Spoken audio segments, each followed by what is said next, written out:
Halo subscriber sekalian, ketemu lagi bersama saya Rika Mandalika di mana pada kesempatan kali kita akan melihat pencapaian pembenahan saat ini Jalan Provinsi Mandalika. Seperti apa pencapaian pembenahannya? Yuk ke poin.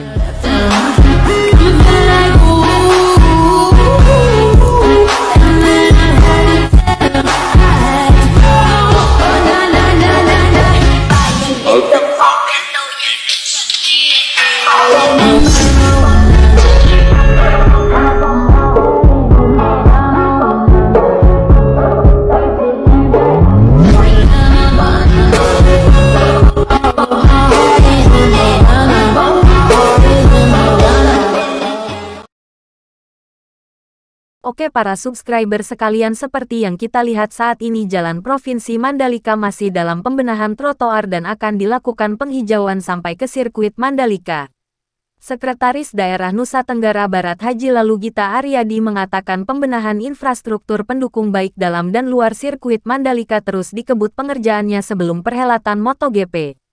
Kita terus berpacu dengan waktu membenahi semuanya apalagi dengan dukungan pemerintah pusat melalui Kementerian PUPR. Kita yakin tuntas sebelum MotoGP, ujarnya menjawab keraguan sejumlah kalangan terkait pengerjaan infrastruktur pendukung sirkuit Mandalika di Mataram. Menurut Sekda, salah satu yang menjadi perhatian terkait infrastruktur yakni pengerjaan jalan Kuta di Kabupaten Lombok Tengah hingga Keruak di Kabupaten Lombok Timur sepanjang 5,3 km. Jadi bukan hanya di Jalan Provinsi Mandalika saja tempat akan dilakukan perbaikan jalannya ya para subscriber Rika Mandalika. Dan untuk ruas jalan ini Kementerian PUPR sudah memberikan jaminan semuanya selesai tetapi waktu dan siap digunakan. Sementara itu, Kepala Dinas PUPR NTB, Ridwan Syah mengatakan saat kunjungan Presiden Jokowi pada 13-14 Januari lalu juga sudah melihat langsung progres penataan koridor ruas jalan Kuta Keruak sepanjang 5,3 km. Terlebih lagi sepanjang ruas jalan itu terdapat ratusan rumah warga yang juga akan nantinya ditata sehingga terlihat rapi, tidak terlihat kumuh. Makanya selain jalan, rumah warga juga ditata, termasuk saluran dan dibuatkan taman-taman. Semua biaya proyek-proyek itu akan dibiayai oleh Kementerian PUPR, terangnya. Selain jalan Kuta Keruak, juga dilakukan penataan jalan dari Bundaran Sunggung menuju Kuta atau persis depan sirkuit Mandalika dengan panjang 1,4 km dengan anggaran mencapai sebesar 140 miliar rupiah. Itu anggarannya 140 miliar rupiah ditambah dengan penataan landscape sepanjang 1,4 km.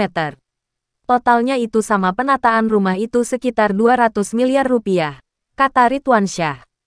Ia menyatakan, sudah keluar Perpres nomor 16/2021 untuk percepatan proyek di Mandalika.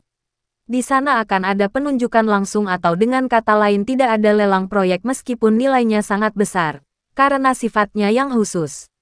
Perpres itu sebagai dasar bagi Kementerian PUPR untuk mengerjakan proyek tersebut. Pengerjaan proyek itu sudah dimulai. Kemarin saya ke sana dan sudah mulai. Kenapa diprioritaskan 1,4 km dulu? Ya tentu biar bagus, karena tidak boleh ada kemacetan, tidak boleh kumuh, dan tidak boleh ada genangan, katanya. Adapun kewajiban Pemprov NTB dalam hal ini yaitu pembebasan lahan milik masyarakat sekitar 30 ar di jalur Kuta Keruak melalui APBD Provinsi 2022 dengan anggaran sekitar 7,5 rupiah sampai 8 miliar rupiah. Pelebaran jalan di Kuta Keruak dilakukan secara bertahap dengan menambah 4 lajur dilengkapi median jalan beserta penataannya. Ditargetkan pada Maret tahun 2022 sudah selesai, setidaknya di sepanjang 1,4 km yang menjadi prioritas itu, katanya. Sedangkan dari Kementerian Perhubungan sudah dipastikan pada 2022, untuk fasilitas keselamatan jalan, seperti lampu, rambu, marka dan lainnya. Sudah dianggarkan terkait ruas jalan 5,3 km di Kuta Keruak. Sedangkan di luar, ada 5 ruas jalan tersebut terus diupayakan untuk bersinergi bersama kementerian. Karena, tamu-tamu kita tidak hanya menginap di Mandalika, namun ada yang di Senggigi, sehingga kita minta penerangan dan lampu jalan, ujarnya.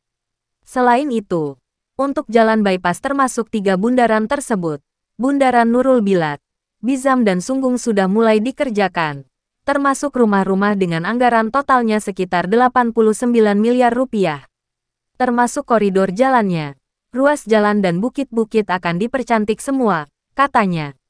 Cuma itu yang dapat saya sampaikan dalam video kali ini. Semoga kita semua selalu dalam lindungan Yang Maha Kuasa sehingga kita bisa berjumpa lagi di video-video berikutnya.